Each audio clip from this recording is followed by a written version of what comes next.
So, pakita na sa inyo kung ano, questionnaire sa number 29. Kung ano siya, DE. So, sa itong tank, na-contain siya kuhan, sa initial niya siya. Na siya initial na 400 liters. Then, ako siya ay initial, siyang salt content is the 100 kg. Ang masamot ani kay, anong problema kay, nangita siya kuhan, time sa 90 minutes. Ang kani siya, nasa sa time, yung time kay 0 pa siya mo na initial.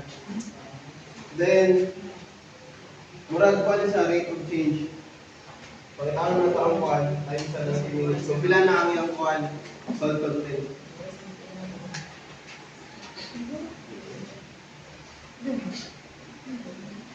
So, let X be the amount of salt. So, atong X, muna ito ang amount sa salt in terms of kilogram. TB. Then, atong rate of change which is the dx over dt. So, X is X to T. Then, atong kuha na rate of change kay ang rate sa coming in, ang musulod na kuhan, nga salt, coming in, then minus going out. Tapos ra.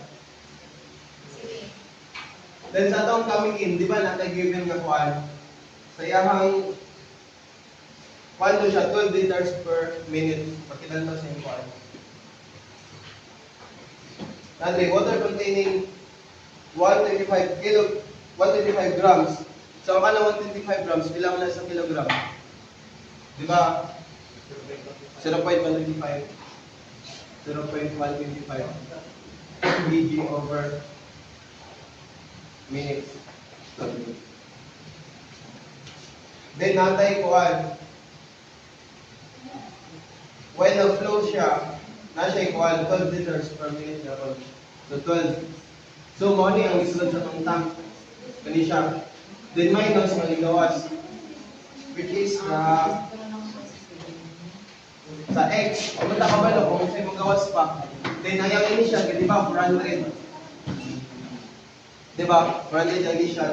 Kani. So, mo niya itong isolve over dt. Equals, so 12 times 1.25 pa equals sa equals ko. Pila? Pila? 12 times 0.125. 3 half. 1.5. 1.5 minus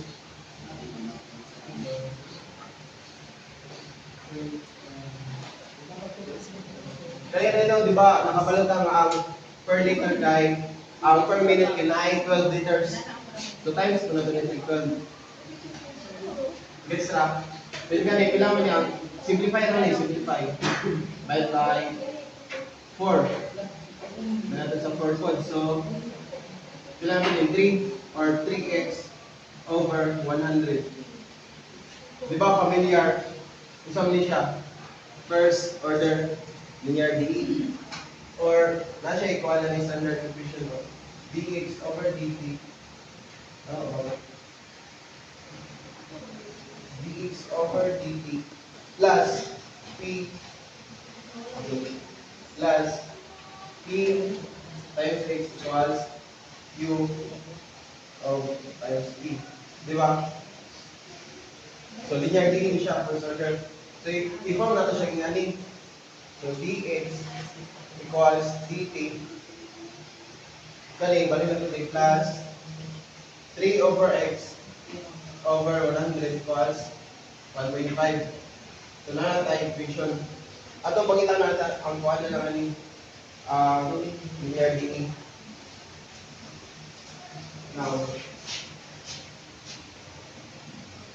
so, natay yung tawag na integrating factor or U of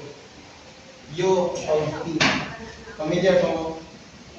Integrating factor. Isa may integrating factor na. Di ba? E integral of condition 3 over 100 x. Isa result ani. Sila sa ano? Ay, ganun yung dt. So, magsa-cycle pa, ang result ani kay E 3/100 T. So, muna ito ang integrating factor. So, kani siya, i-times sa panidri ha. Tanan, distribute na to. So, ma-form siya. I-delete siya muna to. Times na to 3A. Times 3 o times 2 3A.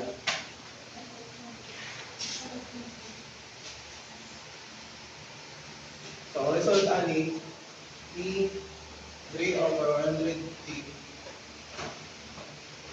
dx over dt plus ito E 3/100 T 3x over 100 plus 1.5 T over to the power of T. Diba, pwede na siya, natin ma-factor na. So, kung i-factor na ito siya, ang mabilis tayo, d over dt times e 3 over 100 t equals 1.5 e t. Diba? Nasabay lang. So, integrate, yung derivative, nabala na.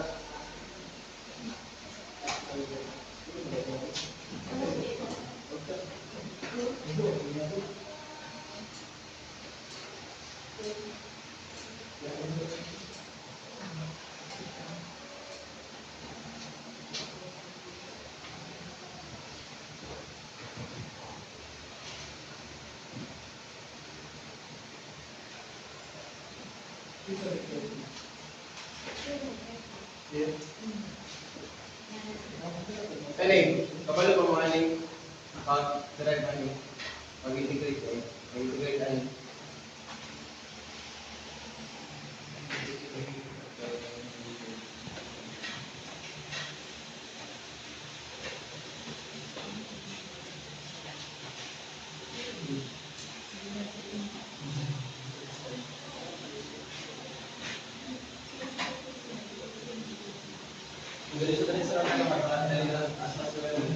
So, what I mean, ang integration na nila 1.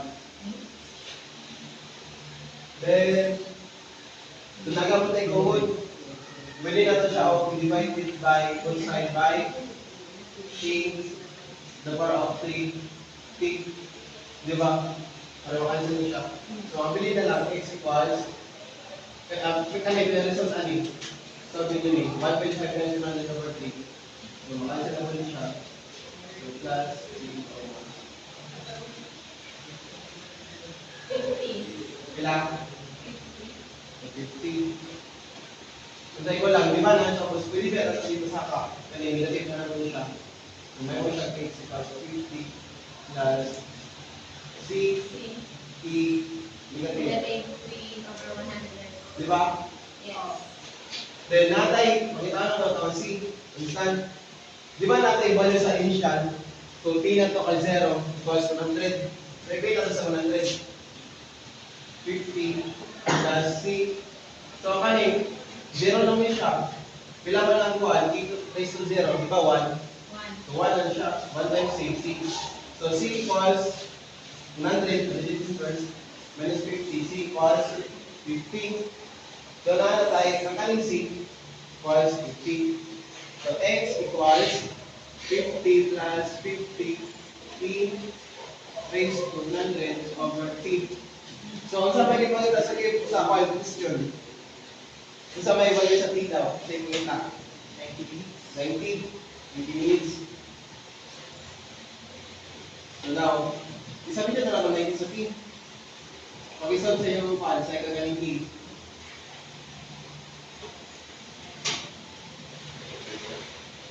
Times 90. At kanila, sabi niya na.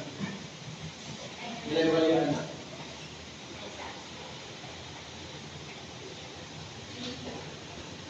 A raised to 3 over 100 times 90. 3 cancel, 9. Oh, sabi mo lang 27 or 2.7. E raised to 2.7.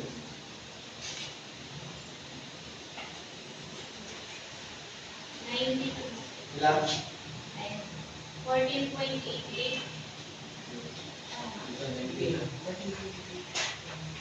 14.8797317. Sure?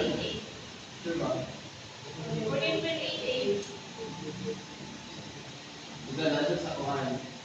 0.5806. Pwede ang i-ito ng papel ko. Ay, yung negative din siya. Negative na rin. Negative ya. Dua sa kawan. Negative. Yeah, 0.067. Nakari. 2.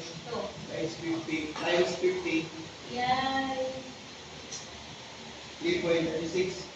So, ato ang answer sa ating kuhan. So, consistent sa 90 minutes equals to 53.36 kilogram. Ano siya? Grabe.